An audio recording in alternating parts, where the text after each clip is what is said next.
Alors Victor, comme tu le sais, nous, les Homo sapiens, on a compris depuis longtemps qu'on n'était pas éternel et que la mort allait nous attendre tôt ou tard, même de façon instinctive au départ, et puis aujourd'hui de façon plus scientifique. Bref, au moins inconsciemment, on sait depuis longtemps, toujours peut-être, que l'on est programmé pour mourir, et depuis très longtemps, les Homo sapiens que nous sommes cherchent des molécules, des stratégies pour vivre plus longtemps, pour augmenter la longévité, pour ralentir le vieillissement.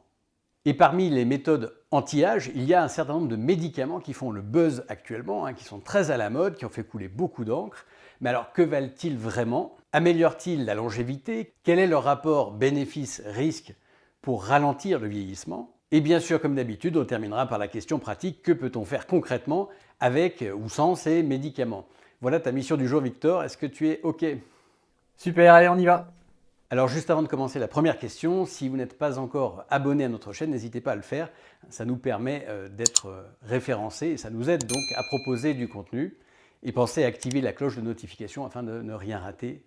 Donc on attaque directement dans le vif du sujet. Victor, quels sont les principaux médicaments qui aujourd'hui font couler tant d'encre concernant leurs propriétés supposées anti-vieillissement?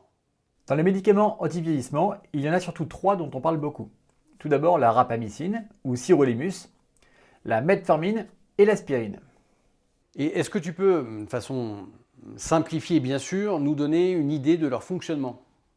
Alors on va rester simpliste et on va surtout s'intéresser à la fonction anti-vieillissement de ces médicaments parce qu'ils agissent aussi sur beaucoup d'autres choses. La rapamycine est un inhibiteur d'une protéine que l'on appelle mTOR. mTOR est une enzyme qui régule la croissance et la prolifération cellulaire. Et mTOR est stimulé par l'ingestion de nourriture et notamment de protéines. Par son inhibition de mTOR, la rapamycine reproduit un peu les effets du jeûne sur l'organisme. La metformine, elle, est un inhibiteur de la néoglucogénèse hépatique. Elle augmente aussi l'insulinosensibilité des muscles et réduit l'absorption des glucides au niveau du tube digestif. Donc la metformine diminue la glycémie par ces trois mécanismes. La metformine reproduit donc en partie l'effet du régime low carb sur l'organisme et en partie l'effet du sport sur la sensibilité du muscle à l'insuline. Et on va terminer par l'aspirine qui a un effet anti-inflammatoire et anti-agrégant lactaire. Or, on sait que l'inflammation chronique produit un vieillissement accéléré de l'organisme. Donc, par l'inhibition de certaines voies de l'inflammation, l'aspirine viendrait contrer les effets délétères de l'inflammation chronique. Ok, donc si on résume, inhibition de mTOR, diminution de l'inflammation chronique, augmentation de l'insulinosensibilité. Bref, vu comme ça, ces médicaments ont clairement un effet anti-âge, anti-vieillissement. Et alors du coup, pourquoi est-ce qu'on ne les prend pas en pratique? Oui, des actions anti-vieillissement de ces médicaments semblent exister. Mais il faut rappeler que les preuves aujourd'hui restent assez maigres. Et si on a une augmentation de la longévité, c'est probablement un effet très réduit. De plus, ces effets ont surtout été observés chez l'animal, peu chez l'homme et restent encore assez controversés. On vous met en lien, dans la description de la vidéo, un article de 2021 qui fait la synthèse des connaissances anti-vieillissement des actions de la metformine. Le vrai problème semble venir de notre mode de vie. Il a des conséquences qui semblent accélérer le vieillissement de notre organisme. Dans le cas présent, la pratique de multiples repas quotidiens avec des repas très riches va avoir tendance à hyperstimuler mTOR, ce qui est connu pour stimuler l'organisme et accélérer le vieillissement de l'organisme. Une alimentation riche en glucides va également être pourvoyeuse d'hyperinsulinisme qui accélère le vieillissement. La présence de graisse viscérale, les problèmes dentaires et le stress par exemple, vont entraîner une inflammation chronique qui est également pourvoyeuse d'un vieillissement accéléré.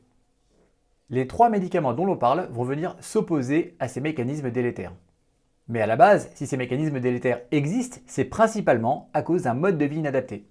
Donc, nos médicaments vont avoir un effet palliatif sur ces mécanismes.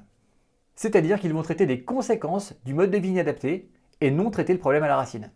Par ailleurs, tout traitement entraîne des effets secondaires. Il y a donc préjudice à prendre des médicaments. Et le préjudice augmente avec la durée pendant laquelle on va prendre les médicaments. Les effets secondaires immédiats sont souvent faciles à identifier et donc moins problématiques.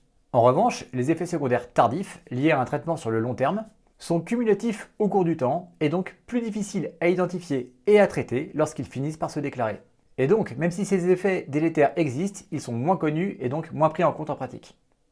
Or, pour ces soi-disant médicaments de la longévité, il faudra en théorie une prise quotidienne pendant des années, voire à vie. Et ce type de traitement à très long terme est pour nous le plus mauvais cas de figure. Car on va modifier le fonctionnement de l'organisme d'une manière que l'on ne peut pas connaître a priori sur des durées très longues. Et on risque de créer d'autres problèmes qui vont se déclarer plus tard. Je vous renvoie d'ailleurs vers notre podcast 35 sur le via negativa. Il faut également se méfier des études publiées à ce sujet. Il y a un sérieux biais de publication. C'est-à-dire que toutes les études qui ne contribuent pas au narratif de l'efficacité de ces médicaments, et donc qui risqueraient d'en diminuer les ventes, ne vont pas être publiées par les laboratoires de recherche.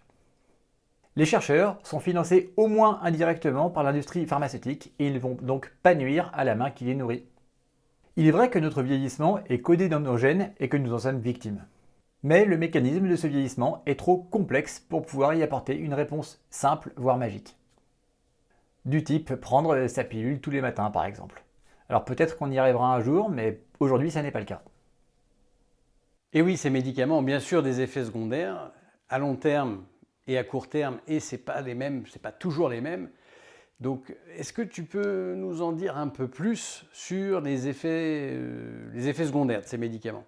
Tout à fait, alors on va commencer par la metformine.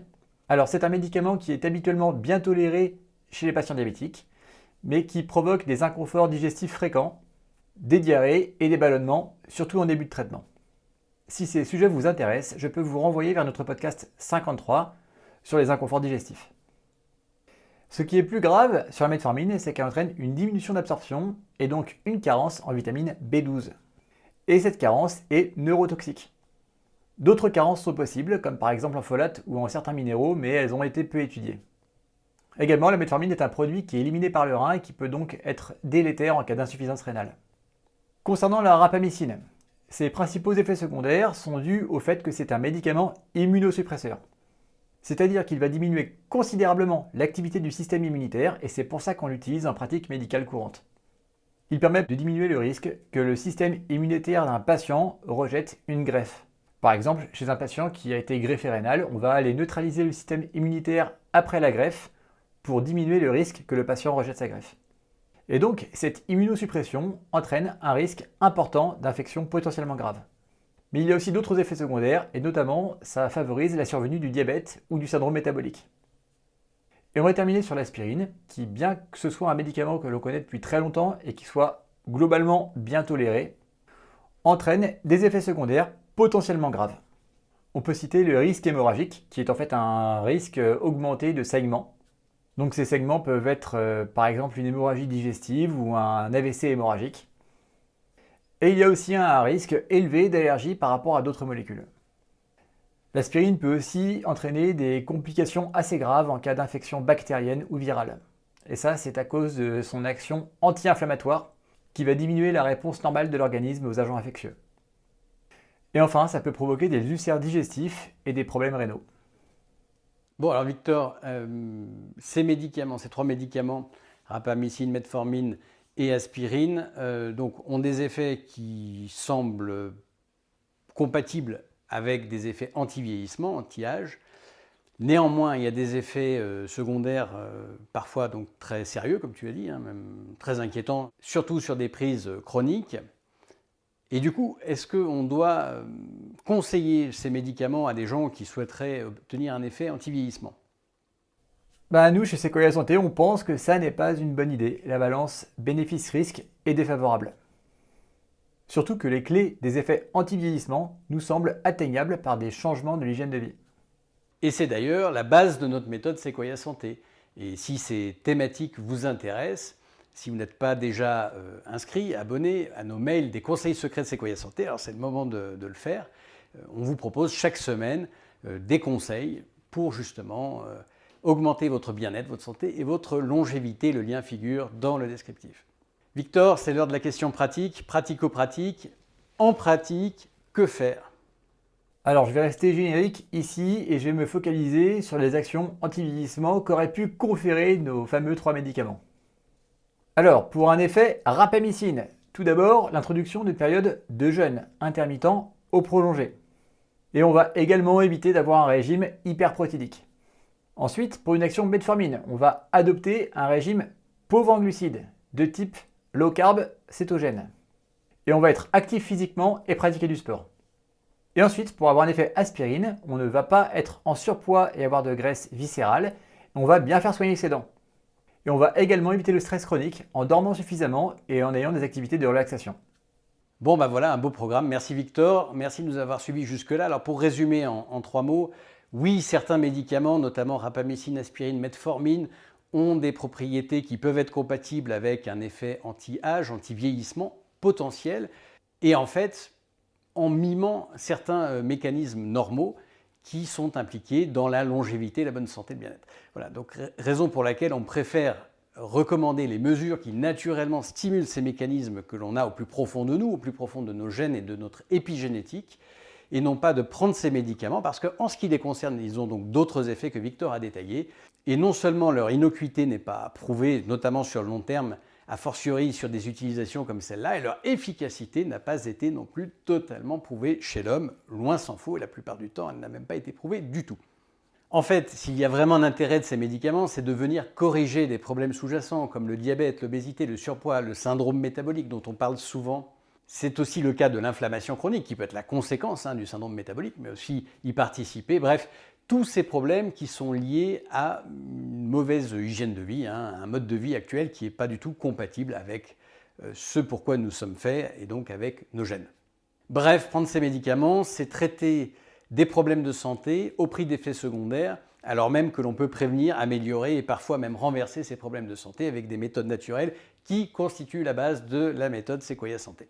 Ce podcast se termine, merci de nous avoir suivis jusqu'au bout. N'hésitez pas à nous mettre un j'aime si cette vidéo vous a plu, vous a apporté quelque chose. Et encore une fois, vous abonner à notre chaîne si ça n'est pas déjà fait, ça nous permet de nous soutenir dans cette démarche de promotion de la santé, de la longévité et du bien-être de façon relativement différente. À la semaine prochaine pour un prochain podcast et en attendant, prenez soin de vous. À la semaine prochaine, prenez soin de vous.